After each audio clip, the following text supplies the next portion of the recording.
good, TMG fam? It's your boy L, and I'm back with another reaction. My jacket's on the right way. Welcome back to the channel. Salute.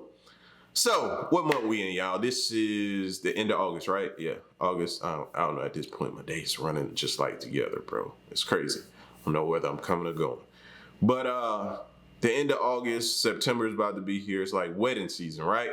Yeah. So, Mr. Nightmare has dropped the 3 true scary wedding horror stories. All right. So if you have a wedding scheduled to come up, man, you know, don't let this deter you. Don't be getting the cold feet out here. You know what I mean? If you got cold feet, then you already have had cold feet. So that's just something within you. We ain't even going to get into it. I'm just leave it alone. I'm going to leave it alone. All right. We're going to get into this video. Shout out to Mr. Nightmare.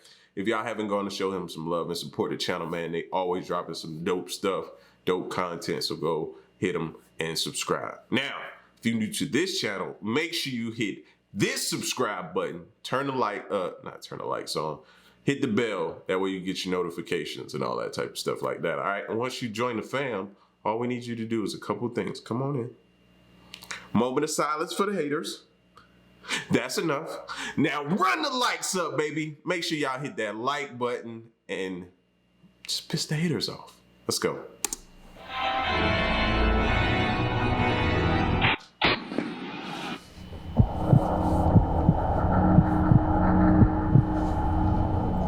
My wife and I got married in the Church of the Little Flower in Coral Gables, Florida in 2017.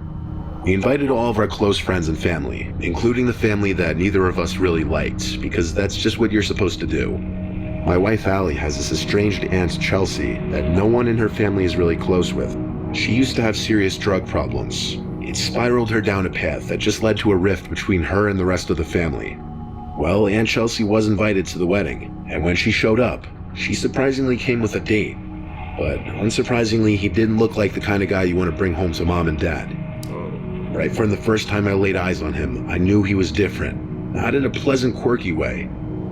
After the wedding ceremony, of course, came picture time. The 6 bridesmaids, 6 groomsmen, and my wife and I all went to this nice backyard section of the church campus to have pictures taken by the hired photographer.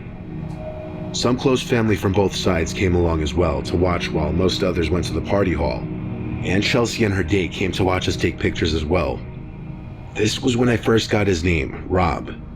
The two of them were making everyone uncomfortable, like everyone in the bridal party would joke around and we'd genuinely laugh. Then either Chelsea or Rob would yell out these weird, inappropriate things. They just kept doing it to the point where they created awkward silences, and all of us were just internally cringing, dreading what weird things they'd say next. It got very awkward very quickly, let's just say that, to the point I wanted them to leave altogether. Anyway, we eventually finished with pictures. Always pay attention to your instincts about somebody, bro. You know, you get that feeling. That's your intuition telling you something. Pay attention to that. I ain't saying you gotta act upon it, but pay attention to it. The signs so far are there. We migrated to Comber Hall, the party hall connected to the church, where food and drinks were being served. Being the groom, all the attention is on you at all times. You barely have a chance to sit down and gather your thoughts or even eat. Every second I had someone else coming up to congratulate me, and eventually that person was Rob. He shook my hand again, his breath terrible, and his arms scarred up. He wasn't wearing a long-sleeved shirt, rather a stained gray polo. He seemed like a filthy person all around. He started talking to me with this loud, almost demeaning tone. I did my best to just be polite, and eventually he walked back to Chelsea. This was the last time I saw him that day. Eventually, I saw Chelsea sitting by herself at the table, so I asked Allie where that Rob guy went. She had no idea either. After a while of Chelsea sitting by herself, Allie went up to her to ask her where her date was. Chelsea didn't know. She hadn't seen him in an hour. Chelsea also explained that they met in rehab, and that she had only gone out with him 4 times. Allie grew concerned with this man being here after hearing this. We asked our parents and some close family to look around for the man, to confirm if he was still there or not. There was some concerning news when one of my relatives said that some of the gifts in the room where the gifts were being stored were missing. We immediately attributed this to Rob, and had an employee ask over the microphone for everybody to keep an eye out for Rob. Chelsea wanted to call his cell, but she couldn't find her phone. This put a slight damper on things, but we didn't let it ruin our wedding day. Our parents called the police and dealt with them on the side, with the help of Chelsea giving information about Rob. After the wedding reception, a few close friends came back to our hotel room for a little after-party of sorts. Chelsea had texted Allie asking for our home address, because she had to drop off her gift that she forgot to give. Allie responded, and then our good time was interrupted by a distressing phone call from Chelsea's phone number. Allie turned off the music and put it on speakerphone. There was a male's breathing on the other end, like horror movie shit, like he was trying to creep us out. Allie kept asking where Chelsea was, to no avail. Eventually the person on the other end hung up. Allie called her grandma, who was the only one close enough with Chelsea to know where she would be, and she confirmed that Chelsea was staying with her for the night. Chelsea got on the phone and said she lost her phone at the wedding, and she didn't know her Apple ID or password, therefore she couldn't even try. Oh, snap. You just gave this fool your address you didn't know. Oh, no. Oh, you just gave him your address. She couldn't have known. She thought it was Chelsea. Oh, man. Track it with Find My iPhone. Our best guess was that it was that Rob guy. We were now concerned that he knew our address and that we weren't home. We were too drunk to go home, so we asked my dad to stay there for the night and watch the house. He gladly did so. And the next morning, we woke up to texts and missed calls from my dad. He said someone kept tapping on different windows to the house, as if to be messing with him. He called the police, but they didn't find anyone. That same day, we went to the police station to see what could be done about pursuing Rob, who we suspected was the one behind all of this. But without video cameras catching the thief in Comber Hall, and given that Chelsea's phone had been turned off or destroyed, there was little to nothing the police could do. Chelsea told us that she and Rob had gotten into a verbal argument, and that he blamed us for whatever she was saying. He thought we didn't like him, and in his words, we sabotaged him. This just further led us to believe he was responsible for that weird phone call and coming to our house in an attempt to scare or harass us. We never saw or heard from that Rob guy again, and we have only started to further distance ourselves from Chelsea after that. Dang, well, they lucky though. Smart move by asking the dad to stay over and watch the house, knowing you've been drinking and everything like that, so you're not really as coherent as who's really coherent on their wedding night and all that type of stuff like that. So, you know what I mean? Smart move by asking the dad. You know, I just hope they caught him. And, yeah, man, that could have went bad. He just wasn't right from the jump. You know what I mean? And I hope that wasn't him stealing darn gifts, bro. Anybody stealing gifts from a birthday party or a wedding, fam, you a sick individual, bro. Let me say that first and foremost. Good gosh.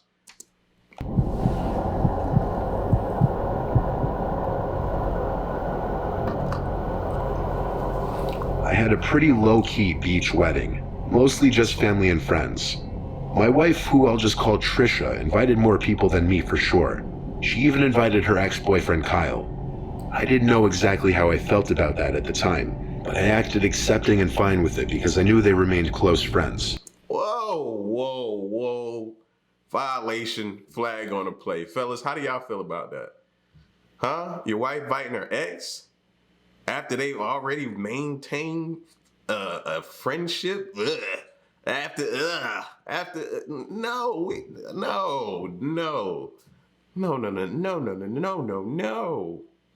Nah, y'all let me know. That's how y'all, I don't know. Call me insecure, call me whatever you want to call me. I just ain't that kind of person. Nah, this person you knew, y'all were together. So yeah, if you think he still ain't got feelings for you, then yes, he does. Still has feelings for you. He waiting on the opportune time. He waiting on the prime moment to pounce back on you. You can't trust that dude. No. There were about 75 people at the wedding ceremony, including Kyle. I didn't pay it much mind the day of the wedding because it was such a big day and my mind was obviously racing. Kyle was friendly to me, but throughout the wedding reception, I noticed Kyle would constantly be talking to Trisha, and when he wasn't talking to her, he'd be looking in her general direction. I mean, Trisha and I were married now. It's not like he had any shot at all. So at the time, I started to think maybe I was just being a little too paranoid. even if it was slightly annoying.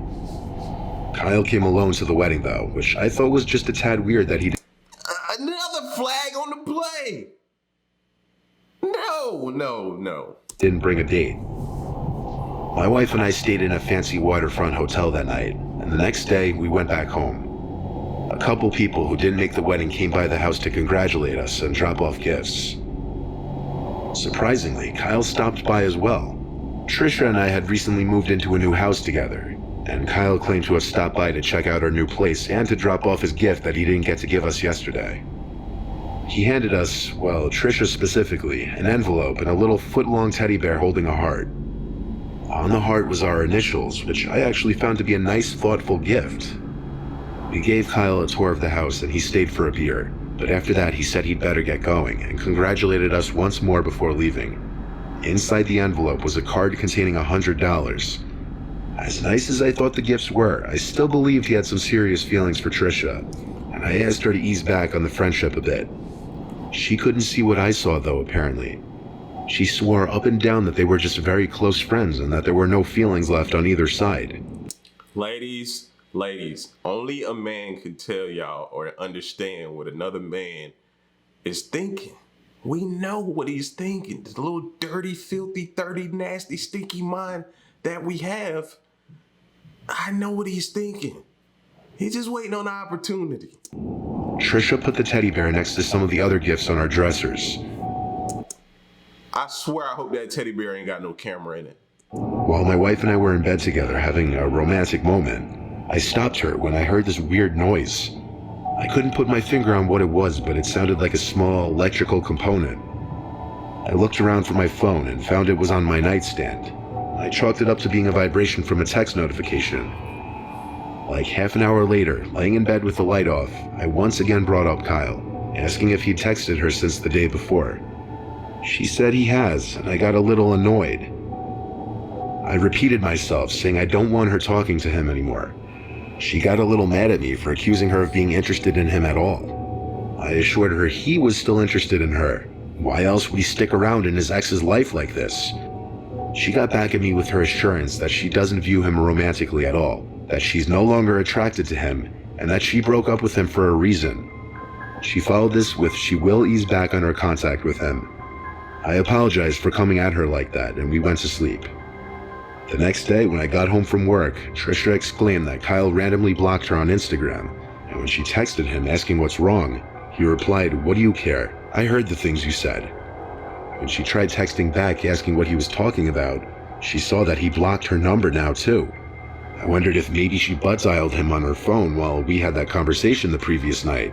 That bear, find the bear. But when she checked her call history, his name wasn't there. I wasn't angry though. Him blocking her meant I was right. He did still have feelings, and now he'd be gone. That night while in bed, we talked about it some more. Then I heard the little electronic vibrating sound again. I looked at the teddy bear on the dresser. Then I got up and went to pick it up, and my heart dropped. I grabbed a knife from the kitchen and started to tear the bear open. Trisha realized it immediately too. The inside of the bear's head was a square electrical component wired to what was very obviously a camera behind I knew it! the left eye and a microphone box wired to the left ear. This was connected to some kind of Bluetooth device that would probably allow a phone to send and receive data. We went to the police that night with the teddy bear and filed a police report. We then hired a lawyer and pressed charges against Kyle for invasion of privacy, and the judge ruled in our favor and required Kyle to pay us $15,000 each. Trisha also got a restraining order against him, and that was the end of him in our lives. Though we still do sometimes worry that he may pay us an unexpected visit. If he was crazy enough to wire a teddy bear to spy on us and possibly watch us in bed together, who knows how far someone like that is capable of going.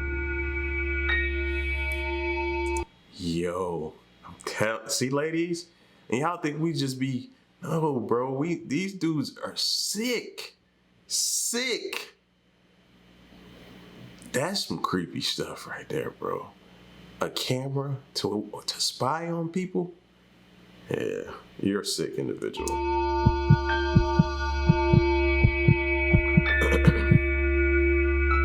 I live in a safe town, the kind of town that you can leave your car doors unlocked. Hell, you can usually get away with leaving the doors to your house unlocked. The crime rate is very low, and I live on a dead-end block. I had just gotten home from work around 8 p.m. after a 12-hour shift and was preparing a late dinner when the phone rang. The second I picked up, I heard the sound of the person on the other end hanging up.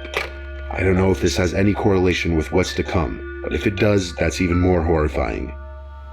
On nights where I get home late, especially after 12-hour shifts, usually I'll just cook, eat, clean up, take a shower, then lay in bed watching TV for an hour before going to sleep. This was one of those nights. I was physically and mentally exhausted, which led me to making what I learned that night was a serious mistake. I was laying in bed watching The Sopranos for my third run. Sometimes I'll drift off to sleep with the TV still on when I'm just completely beat, and that's exactly what happened this night. I woke up to the TV still playing The Sopranos. I had slept through 2 episodes. I felt around the bed for the remote and turned it off. In the now freshly silent room, I was able to hear little creaks in the wood under the carpet. I felt adrenaline kick in. As I looked across the dark room, I felt I could vaguely see the shape of a very wide figure. As I aimed the remote at the TV to turn it back on to light up the room, before the TV was even on, I started choking on my own spit as I tried to say, "Please leave." The TV came back on, and the room lit up a tint of blue, revealing her. This woman in a wedding dress, looking at me, with the veil covering her face. I tried to scream at first, but nothing came out of my mouth because I was just in pure shock. I sat up, pressed against the headboard of my bed, frozen. That's the best way I can describe what I was doing in that moment. The woman in the dress, whose face I could barely see, walked over to the bed, whispering, "Where's my groom?" over and over. But each time she said it, she got louder. Her whisper quickly turned to a yell, and she grabbed the edge of my mattress and started shaking it. I screamed back at her to leave me alone. Then I got off the bed, pushed her, and ran to the bathroom across the hall and locked the door. She followed me, trying to open the door, banging on it and repeating the words, "Where's my groom?" I yelled at her I'm calling the cops, and luckily I had my cell phone on me. The woman was crying now on the other side of the door, still knocking and banging. The last thing I heard her say was, "I have to get to my wedding." I heard her stomp down my stairs, screaming and crying. Then I heard the front door slam shut. I was on the phone with 911, and I explained what just happened. I checked the living room, and she was gone. I stepped outside to see if I could see which way she ran, but she was out of sight. A police officer showed up shortly, and I described her as some larger woman in a white wedding dress and veil. How she was screaming, "Where's my groom?" and "I have to get to my wedding." I couldn't help with the direction she ran to. It was either down the only direction the street goes, or the woods to the right. Because of my exhaustion after my 12-hour shift, I had forgotten to simply lock my door, something I honestly never even thought was a problem in my neighborhood. Lock y'all doors, lock y'all windows. I know I'm late, my bad. But this just goes to show that even the best of neighborhoods, you're not always safe from crazy people out there. I think this woman was off her rocker and belonged in a mental asylum, and I hope police or somebody found her roaming the streets that night and brought her somewhere to get her help. Bro, you wake up and just some random woman at the foot of your bed and she just starts spazzing out talking about where's her groom? Yo, ladies, y'all take this wedding stuff serious, bro. Like, you know what I'm saying? Y'all go crazy. Like, don't mess with a woman who's about to be married, who's engaged, or who's currently on her wedding day, during her wedding day. Don't mess with her, bro. They go crazy. Y'all go crazy. Seriously, bro. But that second video, bro. Ladies, this is why we tell y'all, man. These dudes who like, oh, we just friends, man. Me and her just friends. Fellas, you got the right intuition, fellas. Don't trust them. Don't trust them. Your instincts is on point. Don't trust them. Because they can end up putting a camera in a teddy bear and giving it to you as a gift and watching you. Sick, man. Listen, man. Y'all get at me in the comment section. Let me know what y'all thought of this video. What was the craziest thing you thought? Put it in the comment section, all right? It's your boy L. Till next reaction. I'm out. Peace. Y'all stay solid. Hey.